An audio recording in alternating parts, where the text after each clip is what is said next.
Dona Renilde Alcântara dos Santos, mais conhecida como Cabeluda, foi uma das profissionais do sexo mais conhecidas da cidade de Cachoeira, no estado da Bahia. Ela teve uma vida muito parecida com as personagens de Jorge Amado e lutou sozinha para alcançar a liberdade e o respeito, construindo o bordel mais frequentado da cidade e conquistando seu lugar social, mesmo em meio a todo o preconceito que ronda a profissão que ela seguiu. Fala galera, aqui é Joel Paviotti do canal Iconografia da História. Eu quero que vocês vejam nessa introdução aqui este vídeo.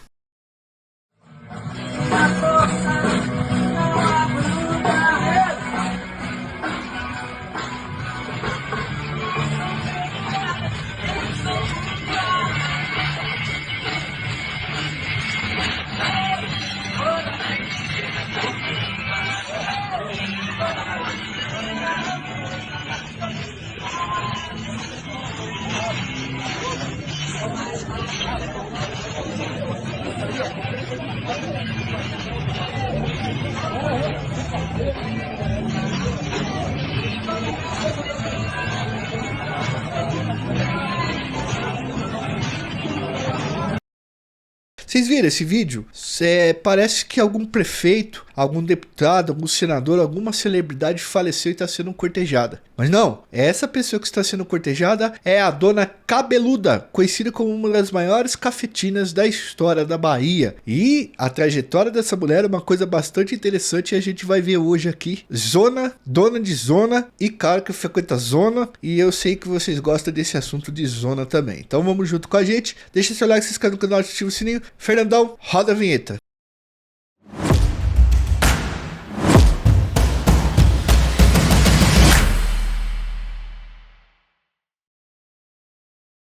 Galera, a Insider é uma das empresas que mais apoia o nosso canal. Pessoal, aqui a gente não anuncia nada que a gente não use de verdade. E a Insider, muitos de vocês sabem que eu sou fã. Eu uso as roupas da Insider como se fosse um uniforme, tá pessoal? Então, quem já me viu na rua sabe disso. A tecnologia dessa camiseta é capaz de desativar 99,9% das bactérias por meio de nanopartículas nos fios que provocam a morte das bactérias, evitando a sua multiplicação e evitando o mau odor, a famosa caatinga. Além disso, o tecido tem regulação térmica e a sensação de conforto é de outro nível. Eu vou falar uma coisa séria pra vocês, viu rapaziada? Depois que você vestir as roupas da Insider, você não vai querer saber de outra coisa. Entra no site lá dos caras da Insider, aplica o nosso cupom Iconografia12 que você ganha 12% de desconto no que tiver no carrinho. O link já tá na descrição que a gente se encontra na tela. Papo dado, entra lá no site, aplica o cupom Iconografia12 para renovar o seu armário com conforto e muita tecnologia. Vamos pro vídeo. Galera, no dia 6 de maio de 2024, na cidade de Cachoeira, na Bahia, o município perdeu uma de suas mais célebres moradoras, a Dona Renilde Alcântara dos Santos, mais conhecido como Dona Cabeluda. Para contar essa história para vocês, a gente vai usar, né, como principal referência o livro Uma História de Cabeluda, Mulher, Mãe e Cafetina, escrito pela historiadora Gleisa Teixeira Siqueira. Obrigado, Gleisa, pelo texto muito bom, uma pesquisa muito bem feita, você tá de parabéns. São essas pessoas que conseguem munir a gente de material para a gente poder trabalhar com divulgação aqui. Esse livro, pessoal, é resultado da dissertação de mestrado em Ciências Sociais de Gleisa Teixeira Siqueira, defendida na Universidade Federal do Recôncavo da Bahia, e traz uma análise sociológica da trajetória de Dona Cabeluda. A defesa de Siqueira aconteceu em 2017 e foi realizada no Brega da Dona Cabeluda, como uma forma de romper com os estereótipos que separam o entretenimento adulto da academia, da universidade, né? Então ela apresentou lá dentro da zona da Dona Cabeluda. Para entender a trajetória de Dona Cabeluda, vamos seguir os seus passos até ela se tornar uma mulher respeitada e conhecida na cidade de Cachoeira, a tal ponto que seu corpo foi velado na Câmara Municipal da cidade e o cortejo do seu corpo até o cemitério foi acompanhado por centenas de pessoas, como vocês viram aí no vídeo lá na introdução. Renilde Alcântara dos Santos nasceu na cidade de Buerarema, município que antes era chamado de Macuco e fica localizado no sul da Bahia. Ela cresceu em uma fazenda e desde muito cedo teve que assumir a responsabilidade de ajudar a cuidar dos irmãos mais novos, fazer o trabalho doméstico da casa e ajudar na labuta da roça. Até aí nenhuma novidade na vida da mulher do interior, né, da fazenda. Em uma família composta por 8 irmãos, a vida era bastante difícil no interior da Bahia. Renilde teve uma infância muito sofrida, tendo que lidar com as obrigações que lhe eram impostas e com um tratamento muito violento de seu pai, que as crianças apanhavam muito nessa época.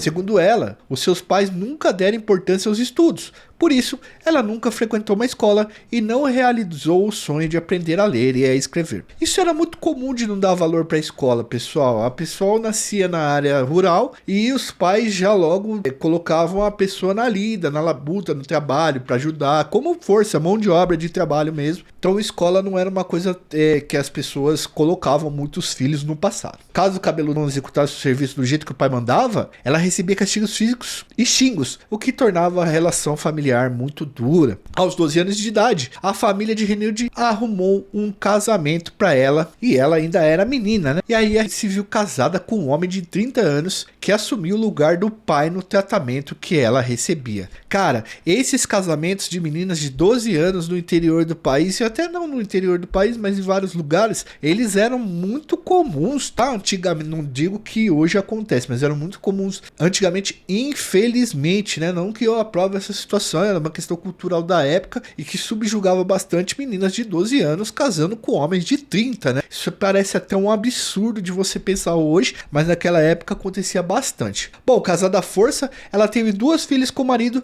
mas não suportava as violências diárias que ele praticava contra ela. Um dia, Renilde tomou a decisão de deixar aquela vida para trás. Ela saiu de casa apenas com a roupa do corpo e o desejo de se livrar da violência diária que marcava sua vida. E ela acabou tendo uma visão em relação ao homem muito dura e bastante violenta, né? Porque todos os homens que passaram, pelo menos esses 2 homens, essas 2 figuras que passaram pela vida de Renilde, eram pessoas extremamente violentas. Ela deixou as 2 filhas, o marido e a família e saiu em busca de uma vida diferente daquela para tentar terminar com esse sofrimento. O seu pai chegou a colocar um detetive para procurá-la, tá? Detetive não, mas capataz. Mas ela mudou de nome e nunca mais foi encontrada. Sem boas lembranças familiares, Renilde seguiu por vários lugares com a certeza de que queria uma nova vida de uma diferente maneira também. Assim nasceu Cabeluda, uma mulher que decidiu romper com o ciclo de violência que sofria e se tornar dona da própria trajetória dela, seja lá como for. Ao falar sobre o seu passado, ela não demonstra arrependimento por ter deixado as filhas e a família para trás. Cabeluda, galera, decidiu abandonar a violência doméstica que sofria e sair do casamento forçado e que vivia. Essa era a ótica dela sobre esse assunto. Ela não queria mais ser agredida,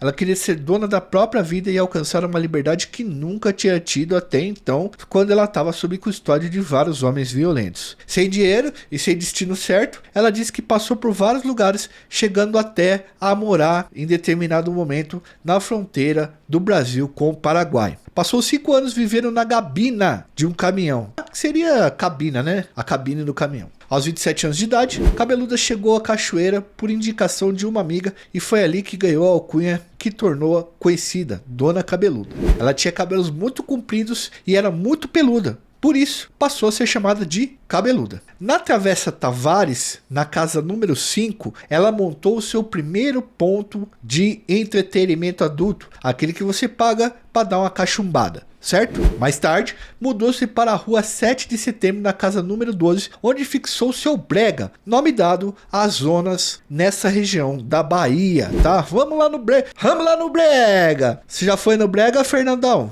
Nunca fui não, primo. Por que, Fernandão? Porque eu sou da igreja, você sabe Da disso, né? igreja, tá bom. Nessa casa, Dona Cabeluda passou a vender bebidas e alugar quartos para outras mulheres do meretrício, do baixo meretrício. Ela protegia essas mulheres de homens violentos e chegou até a andar armada para impedir que os homens que frequentavam o local violassem as regras do seu estabelecimento. Entendeu, mano? A tia dava até tiro pra que homem vagabundo não ficasse de metendo louco de mulher. O cara só vai consumir o que ele pagou. Você tá entendendo, Fernandão? Há pouco tempo tivemos uma polêmica onde um delegado ele dizia que tentava fechar os estabelecimentos aqui. E a região inteira, a Bahia inteira, por que não dizer o Brasil, ficou na expectativa como? De saber no que ia dar, né? E até muita gente torce a seu favor. Como foi que a senhora recebeu essa notícia? Numa boa, não tenho medo. Se for para ir embora, vai. Se for para fechar, fecha. E eu tô na minha. Eu fecho aqui e abro ali. Não tenho medo não, meu filho. Eu só tenho medo de uma coisa, os castigos de Deus e mais nada. Além das 2 filhas biológicas que deixou em sua cidade natal, a dona Cabeluda teve mais uma filha, fruto de um relacionamento que ela teve com o dono de um boteco lá em Cachoeira. Mas, ao longo da vida, ela adotou mais 8 filhos, meninos e meninas, que ela ajudou a criar e que passaram a chamá-las de mãe. Dona Cabeluda, pessoal, nunca permitiu que os filhos convivessem com o entretenimento adulto. Ela sempre fez questão de mantê-los distante desse mundo, apesar de ter criado todos eles com o dinheiro que ganhou na labuta desse trabalho, do dinheiro da mão calcinha no chão. Ela, Dona Cabeluda, nunca permitiu que os filhos se envolvessem com substâncias ilícitas e fez questão que todos estudassem, algo que ela não conseguiu, não pôde fazer, tá? Em Cachoeira, pessoal, Dona Cabeluda criou raízes e construiu uma nova história, alcançando o respeito dos moradores e construindo o brega mais famoso da cidade, tá? Com os filhos já criados e adultos, todos encaminhados, ela parou de exercer a atividade, né, do entretenimento adulto e passou apenas a administrar a clientela, o bar e as moças que prestavam serviços nos quartos que ela alugava, tá? Ela não estabeleceu valores para que as moças fizessem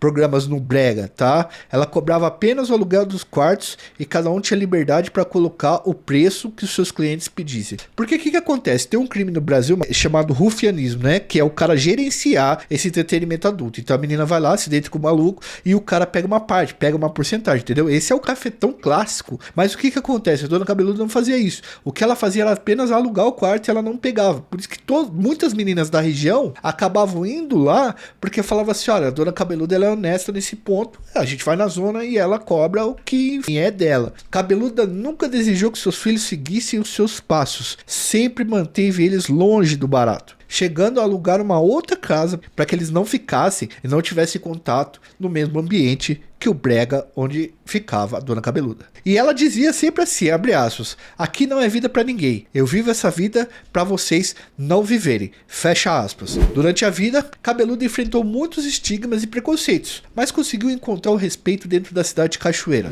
tanto que o vereador chegou a lhe oferecer o título de cidadão cachoeirana, já que ela não nasceu lá, né? Mas ela recusou esse título do vereador. A Dona Cabeluda dizia que ela não precisava de títulos, ela já se sentia parte da história de Cachoeira. Tanto que seu velório parou a cidade e muita gente acompanhou seu cortejo ao som de Pagu, de Rita Lee, tá? E Pagu é a história de uma mulher que era diferenciada nos anos 20 e 30. Ao falar sobre a sua trajetória, Dona Cabeluda dizia que a única saída que encontrou para fugir da violência que vivia em sua casa foi o entretenimento adulto. Sempre que ela tentava abandonar essa vida, a necessidade falava mais alto e ela seguia fazendo os programas. Devagar, o seu brega foi sendo cada vez mais frequentado e ela conseguiu uma certa estabilidade financeira para criar os seus filhos e ajudar a sua família. Em 2014, Cabeluda sofreu um infarto e foi levada às pressas para o hospital, tá? A sua internação, galera, acabou fazendo surgir uma necessidade de reaproximação com a família que ela tinha deixado lá em sua terra natal, lembra?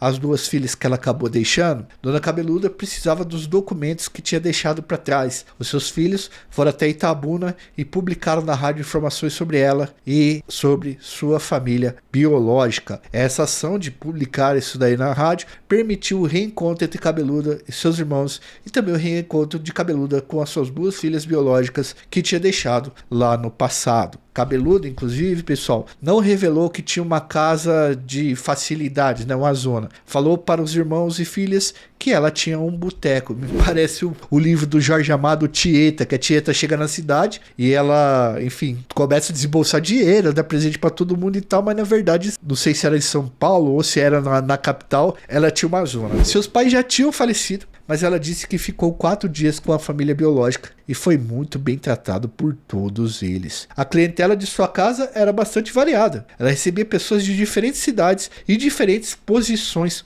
sociais. Cabeluda fazia questão de cuidar da cozinha e fazer até mesmo os pratos das meninas que usavam os quartos da sua casa para fazerem os seus programas. A casa onde Cabeluda estabeleceu o seu brega tem 4 quartos. Um deles era usado por ela e os outros 3 alugados para as meninas. Uma sala com mesas e cadeiras onde os clientes bebiam e ouviam músicas. Uma cozinha e 2 banheiros. Como é que eu sei disso? Eu nunca fui lá, mas eu li no livro que a gente pegou para ler, tá? É uma casa pequena e simples, mas aconchegante. Um lugar cheio de histórias e significados, tanto para Cabeluda como para todos os cidadãos de Cachoeira, tá? As regras estabelecidas por Cabeluda eram bem rígidas, tá? Todos tinham que seguir a sua cartilha. Ela não aceitava menores de idade ou consumo de substâncias ilícitas dentro do local, perigando você tomar um tiro, hein? Era contra qualquer tipo de bagunça em seu brega, mas dava proteção e segurança para as meninas que trabalhavam ali. Em seu livro, Gleisa Teixeira Siqueira deixa claro que Cabeluda enfrentou muitas humilhações e preconceitos até conquistar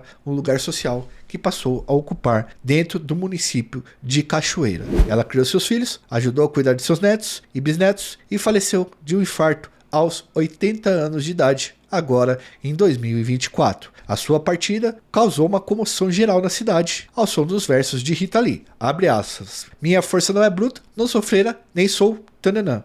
A cidade de Cachoeira se despediu de Cabeluda, uma mulher que escreveu a sua própria história e que alcançou o seu lugar em uma sociedade que ainda hoje hostiliza os profissionais do nheco-nheco, embora faça muito uso dos seus serviços. E olha, eu tô ligado que muita gente que critica gosta de uma zona e se tivesse em Cachoeira ia ter conhecido o brega de Dona Cabeluda. Bom galera, espero que vocês tenham gostado desse vídeo, deixa seu like, se inscreve no canal, ativa o sininho, ajuda a gente no Apoia-se e no Pix, que são 2 formas que a gente fez para vocês conseguirem viabilizar o nosso trabalho também aí. Forte abraço a todos, valeu, até uma próxima.